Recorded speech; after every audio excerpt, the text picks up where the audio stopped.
You're listening to Women's Media Center Live with Robin Morgan.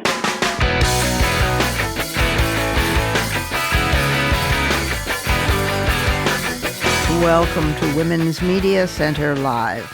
I'm Robin Morgan. I simply have to lead this week with an item that stands quite by itself, alone, independent of any surrealism corners or even any other subject. In case you were wondering, who was the first Texas-inspired bounty seeker who has sued a San Antonio physician who admitted to having violated the anti-abortion law that denies a woman's constitutionally guaranteed right to this medical procedure? Well, in case you were wondering, was it a fanatic evangelical preacher, for instance? This is to inform you that actually it was a man from Arkansas who is himself a convicted felon. Yeah. There, now that we've got that out of the way, we can proceed with this week's subject, which is banned books and censored journalists. But not to despair, because we'll also get to hear from one of those endangered journalists who will not shut up. Bless her. Maria Ressa, formerly a guest on this program, who just, wait for it, won the Nobel Prize. She is tiny, elfin, witty, with a great grin, unpretentious, and utterly unstoppable. Let the bells ring and the flags wave. She shares the prize with Dmitry Muratov of Russia for their work to further a free press amid the authoritarian regimes of their respective countries. But before we get any deeper into that, we need to plunge inside the headlines.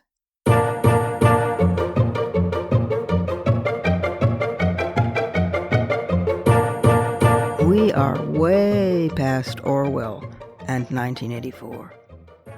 When you put pen to paper or press a computer key these days in the United States, you may very well be in trouble. PEN America publish a reading list to note Banned Books Week and protect the freedom to learn. On it, for example, is an alert that months after the Leander Independent School District in Texas, yeah, there's Texas again, months after the Leander District made headlines for banning a slate of books and graphic novels from its secondary school curriculum, the Austin Area District released its decisions on an additional set of titles in August, announcing the 13 books that must be removed from schools, with an additional 6 titles suspended until further notice. Across the United States, similar book bans and censorious threats have taken hold in schools, academia, and the public square, with books that focus on the history of racism in the United States targeted most frequently. There is a full-scale attack on critical race theory for daring to examine the truth about institutionalized racism in this country, with the 1619 Project, exhaustively researched, pioneered, and organized by Nicole Hannah-Jones of the New York Times, coming under special fire. It's as if critical race theory wore the synonym, the truth about white supremacy in America.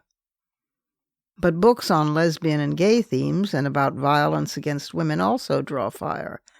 Many are authored by women and by people of color. They discuss racial bigotry, immigration, same-sex love relationships, mental health, and sexual assault and violence. Here's a sampling from the banned list. Speak by Laurie Halse Anderson, the story of a first-year high school student and social outcast who has to face up to the fact that she was raped by an upperclassman. The Book of Unknown Americans by Cristina Enriquez, the story of a romance between 2 teenagers, immigrants from, respectively, Mexico and Panama. Brave Face, a memoir by Sean David Hutchinson, the story of growing up as a gay teenager struggling with depression and with self-harm. American Street by Ibi Zoboy, about a U.S.-born Haitian teenager who moves back to the United States with her non-citizen mother. Red at the Bone by Jacqueline Woodson, a narrative about generations of a black family in Brooklyn. And the famous graphic novel portraying a dystopian England under a fascist police state, with the human spirit's potential to withstand it. V for Vendetta, written by Alan Moore and illustrated by David Lloyd. Now, these books and more all made it to Leander's banned list. Fortunately, PEN America is one of the groups fighting such decisions in the courts. And PEN recently celebrated when the ban targeting black authors, in particular, was overturned in York, Pennsylvania. But assaults on the freedom to read, learn, and write are all on the rise. As for the attacks against journalism and a free press, the decision of the Nobel Committee to award Maria Ressa and Dmitry Muratov the Nobel Prize was specifically to call attention to the dangers to democracy posed by disinformation and other false narratives presented as facts on social media and elsewhere. Under Russian President Vladimir Putin, journalists have been imprisoned, poisoned, and assassinated, 58 in the last year. And many independent news outlets have been closed or taken over by Kremlin oligarchs. Since its founding, 6 journalists from Novaya Gazeta, Muratov's newspaper, have been killed, including Anna Politkovskaya, who had reported on human rights abuses in Chechnya and was shot dead outside her apartment. In the Philippines, Ressa and her news organization, Rappler, have repeatedly been targeted, banned, attacked, and trashed in campaigns of online harassment and criminal charges politically motivated under the direct direction of President Rodrigo Duterte.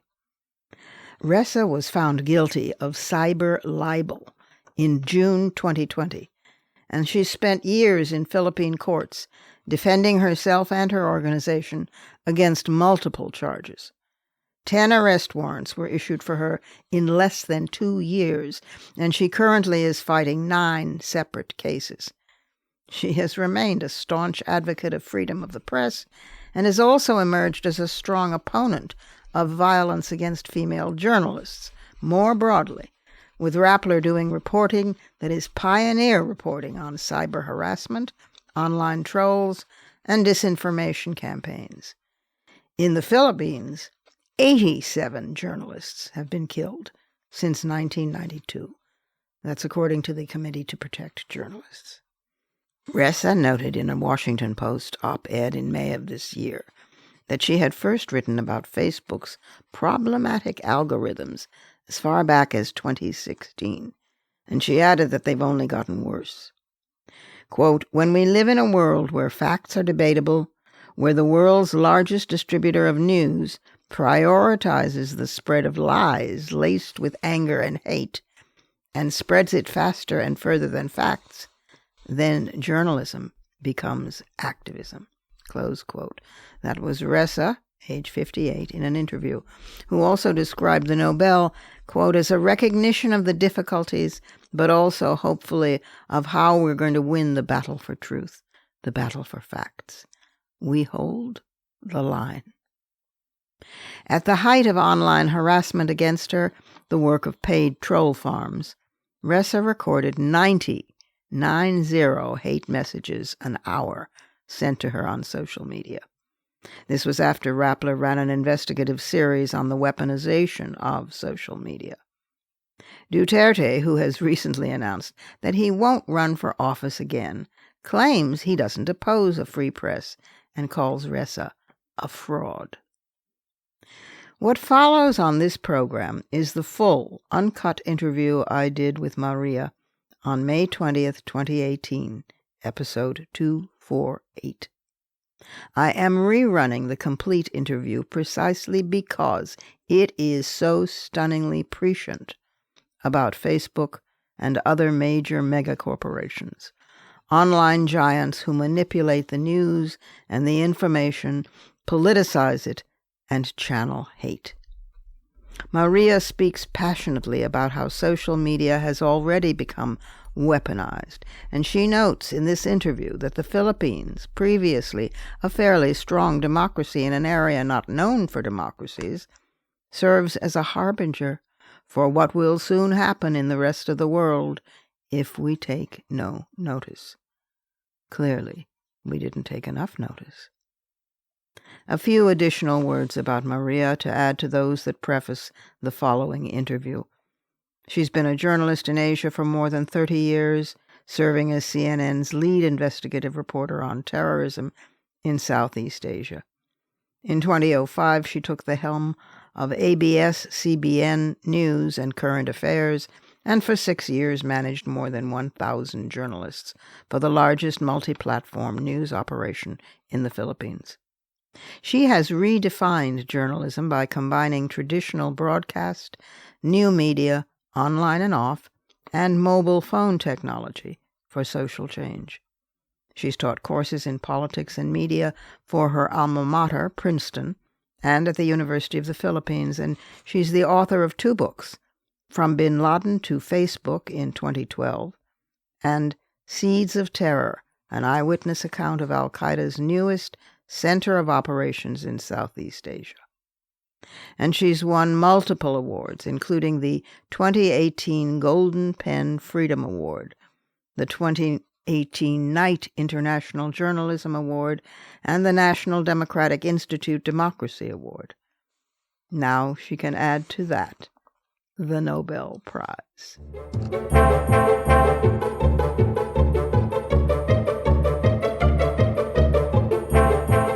It's time for our first break, but we'll be back in just a moment with Maria Ressa and Holding the Line.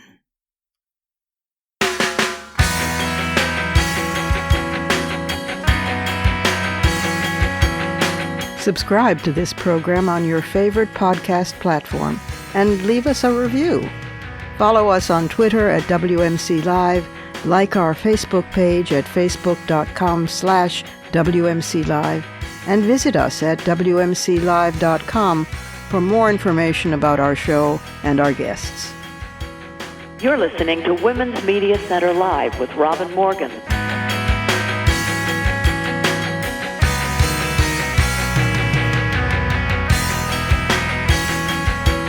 President Rodrigo Duterte of the Philippines is an authoritarian, strongman president, much admired by Donald Trump. And he has been involved in terrorizing his country now for some time. He conducted a brutal campaign ostensibly against drugs, which has left thousands of innocent people dead. He recently got the Chief Justice of the Supreme Court, Maria Sereno, fired because she had been his arch-enemy as a woman of power. He's gone after powerful women in particular, not the least of whom is my next guest. Maria Ressa is a former CNN bureau chief, and in 2012 she founded an online news startup with 12 reporters called Rappler, R-A-P-P-L-E-R, and because it was so honest and with such integrity and first-rate reporting, it became very popular and moved her directly into the sights, and I mean the gun sights, of Rodrigo Duterte.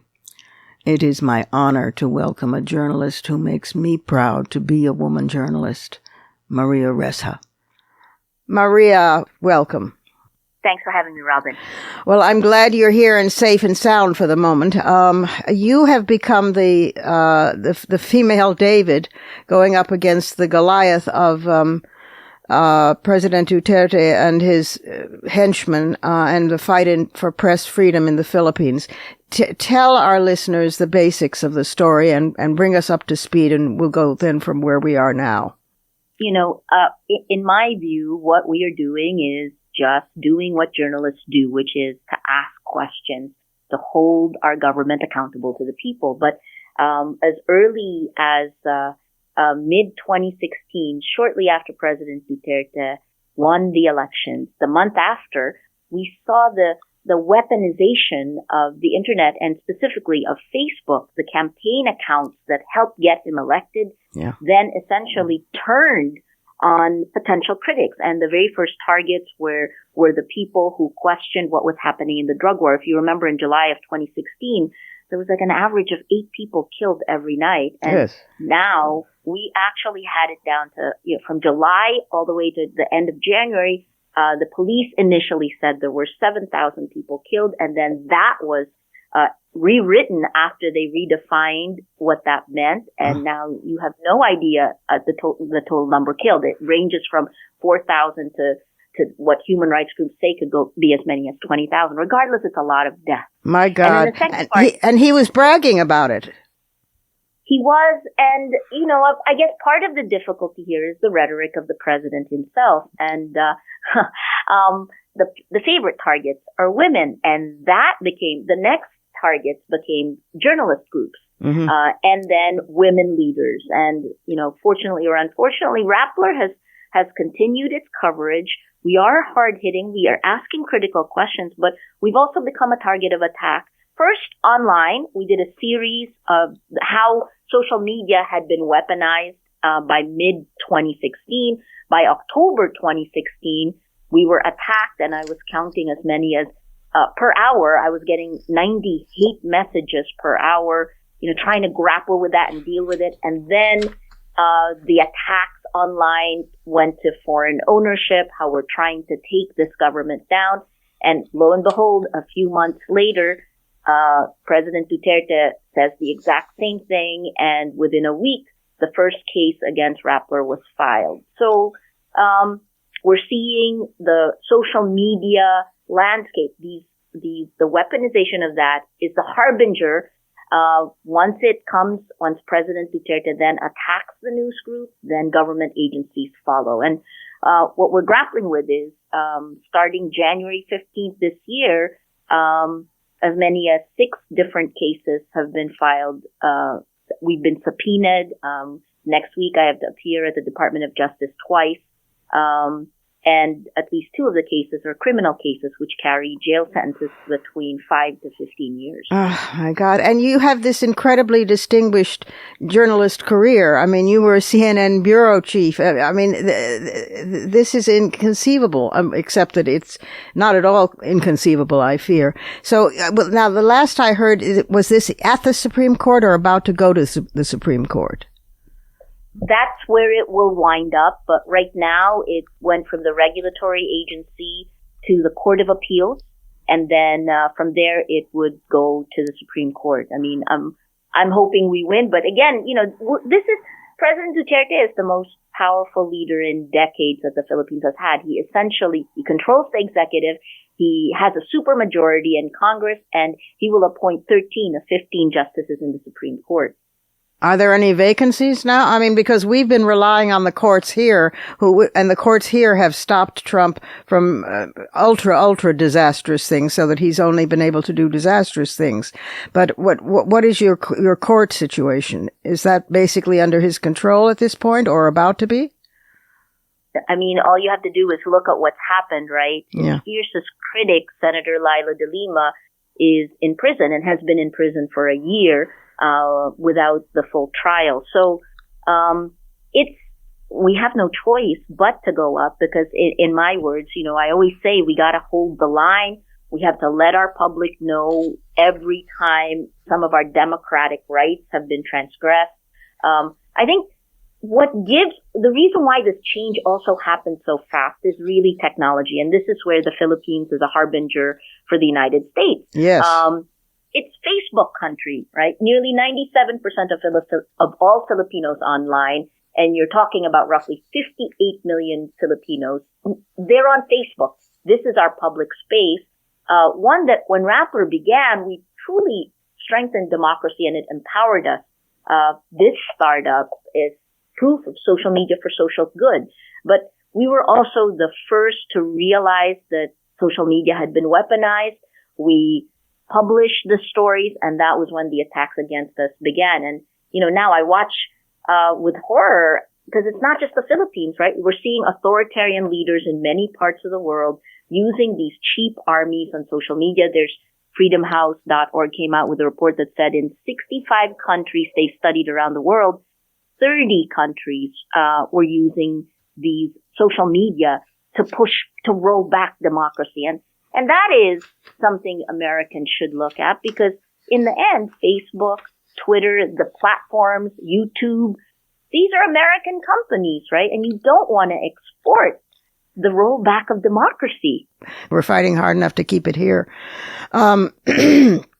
You know that, of course, Facebook has been up before Congress and is squealing and being very eely to try and escape regulations. But the tragedy, of course, is that this remarkable tool for communication has been, as you say, weaponized and made a tool of the right and of authoritarian governments. What do you see happening in the Philippines?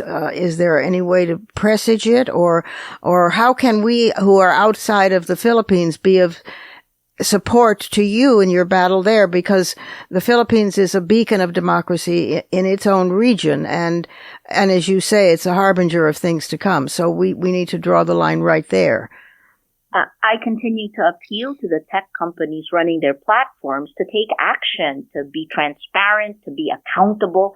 What we're seeing in the Philippines, and we're seeing this in other parts of the world, is that free speech is being used as an excuse for posts that incite hate and violence, and that's deployed against people like me, against the journalists, activists, anyone perceived to be critical of government. So the excuse of free speech is stifling free speech. And, what we're asking for, and I ask directly from Facebook, which is also a partner of ours, we ask that they take action. When Mark Zuckerberg last week said that it could take 5 to 10 years to solve this problem, in the global south, that isn't acceptable, because in our countries, people are dying. Yes. So our appeal is, please, these are American companies. They're partners of ours. I know that they created something new, but it's very clear that by 2015, when they brought news groups in to something they called instant articles, right? When Facebook became the world's largest distributor of news. And I think it needs to take responsibility for what that means. Well, they're in denial, of course, about that, because if they were to take the responsibility, that's a whole other ballgame. So they'd rather say, no, we're just a platform for communication and people to do what they want. But we're fighting hard here to make sure that there is some responsibility. How that will actually play out, I don't know. Say a word or two, Maria, while I have you. Excuse me, I have a dead frog in my throat. While I have you, about one of the things that got you in hot water was the expose you did of an entrepreneur named Keng in the Philippines, who was in with the Duterte crowd and had been involved in human trafficking, and and you got slammed for cyber libel. It's amazing how they project what they are actually doing onto us and claim that we're the ones who's doing it. Isn't it? It's a complete hall of mirrors. But say, well, what's funny about that particular case is that the story came out before the law was passed. So the law of cyber libel was passed after that story came out. So you can't actually use a law retroactively. No. And the National Bureau of Investigation, our version of our FBI, their legal department actually said that. They attached that in the subpoena that they sent us, and yet, despite that, it was moved forward and given to the Department of Justice in a potential criminal case. We're in the middle of fighting that. I can't say much more than what's already been said because of rules of sub judice. But the cases we are fighting are political in nature. It is meant to silence our reporting. We are not against this administration, nor are we taking any position other than that of journalists. Our role, protected by the Constitution, to hold our governments accountable. And I think the biggest problem is that these checks and balances in the Philippines have eroded significantly in the last year and a half. Yes. And, standing up now, Robin, I don't have much of a choice. Rappler is a startup. We hit positive EBITDA in our 5th year, and we were doing well until our government disliked our reporting. So we'll continue to hold the line. That's all I say. We'll hold the line. Hold the line. Is Rappler still is functioning as an online site? Or have they? Absolutely. They have not shut it down. No, although that was the decision. As long as we're fighting it in court, as long as the legal process continues, the government, we continue reporting. And we struggle very hard to make sure that our reporting is not affected by the government attacks. And that brings its own problems with it, right? Of course. So we do our best. Oh, your best is very good indeed, Maria. My heart goes out to you and my support. And we'll all our listeners will sign on to that site and do whatever we can to support it and keep it going. And please don't hesitate to call on us if there's any service that we can be to you as a woman, as a journalist, as a fighter for free speech. Salamat from my heart. Salamat. Thank you so much, Robin, and thank you for picking up the story. And we're at www.rappler.com. We're going to fight the battle. We'd love your support. Thank you. Time for our last break, but I'll be back directly with some fighting words.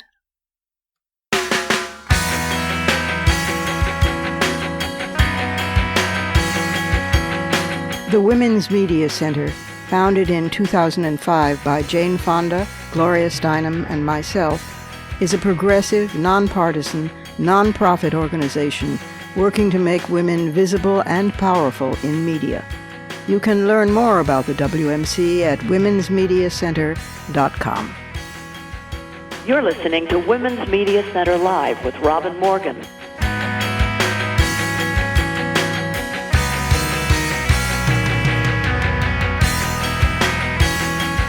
Hold the line. Those are fighting words.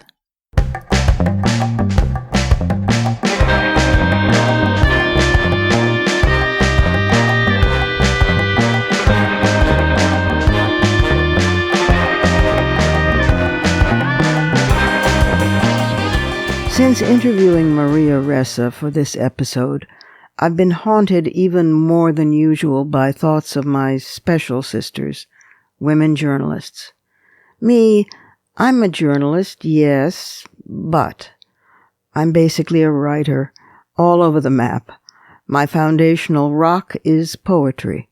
But having fallen in love with the English language and decided I wanted to be a woman of letters when I was about 9, I'm someone who writes novels, plays, stories, essays, editorials, works of feminist theory, political analyses, polemics, and any other form of writing I can lay hands on, from lists to now blogs and these commentaries.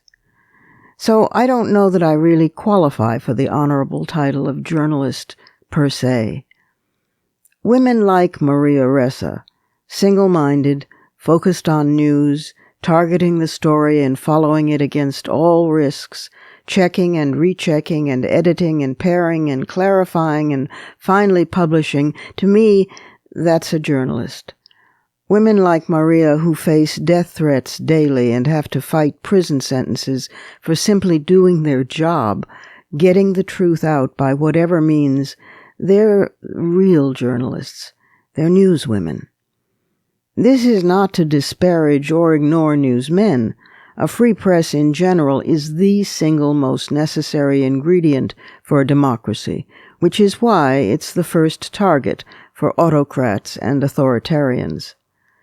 These women do their jobs by working through every hazard and obstruction faced by male journalists, and the additional obstacles and perils they had to face in getting the job and then getting the assignment in the first place, plus all the other hazards that come with being female in a patriarchal world. Sometimes, heartbreakingly, the harassment, threats, and sexual assaults they encounter come from their own male colleague journalists in the field or at home.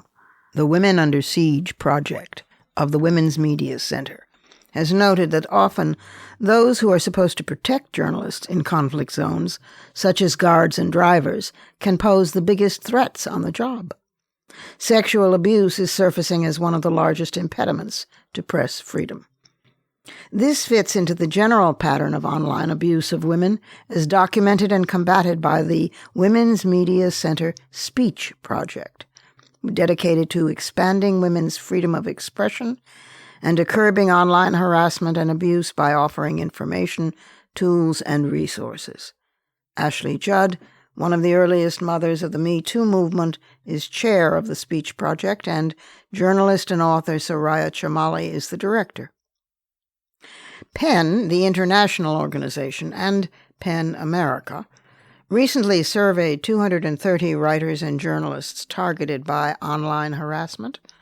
2/3 reported severe reactions to being trolled, including refraining from publishing their work, deleting social media accounts, and fears for personal safety. More than 1/3 reported avoiding certain topics in their writing. Writers were targeted for their viewpoints, but also based on their race, religion, gender, and sexual orientation or choice. In response, PEN America has assembled an online harassment field manual. You can check it out. The Committee to Protect Journalists, PEN and PEN America, and the Women's Media Center are all doing crucial work and need your support. The resources are there, but the solutions aren't yet. As a co-founder of the Women's Media Center, I'm so proud of the pioneering work we're doing on this front. I'm even prouder of the women who fight to become writers and journalists and then fight to stay alive and get the truth out. Yet writers and journalists are increasingly attacked, imprisoned, censored, poisoned, and assassinated. 18 journalists have been killed so far in 2021. Every time Donald Trump bloviates about the press being the enemy of the people, or about how Black Lives Matter is a terrorist organization, speech in all its forms loses another inch of freedom. Very little has changed since 2018. Things have worsened, in fact. The once serious major Republican Party has become a cult that mimics Trump. Meanwhile, Mark Zuckerberg stares out at us and, in effect, shrugs, neither knowing nor caring that, for instance, atrocities committed due to Facebook's misreporting against Rohingya Muslim peasants in Myanmar is now being repeated in Ethiopia, and people are being hacked to death. The other oligarchs of big tech who watch us and who mine us for information also shrug and change the subject. Oh, look there, now we're going into space. Little has changed. During 2020, at least 273 writers, academics, and public intellectuals in 35 countries were in prison or unjustly held in detention in connection with their writing, their work, or their activism. This represents a sizable increase from the 238 individuals counted in the 2019 Freedom to Write Index. So please, join me in developing a new habit. Notice the name on the byline. Notice it. Or the name on the spine of the book. Notice. And give a nod of respect. In Maria Ressa's words, they hold the line. Those are my fighting words.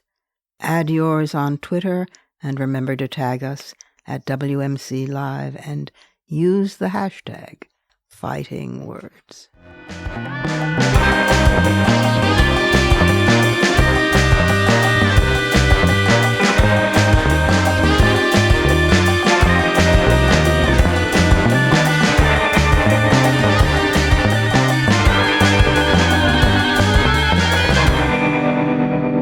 And that's our show for this week.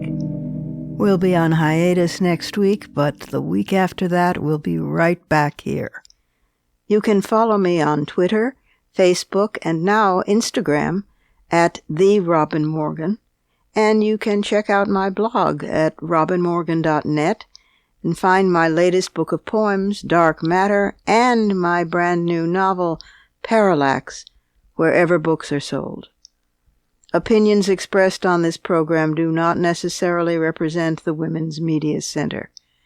Here's the family for Women's Media Center Live. Executive producer as well as founding and sustaining sponsor, Regina K. Scully. WMC president and co-executive producer of this program, Julie Burton. I'm Robin Morgan, your producer and host. Thank you for being with us. Join us again next time on Women's Media Center Live.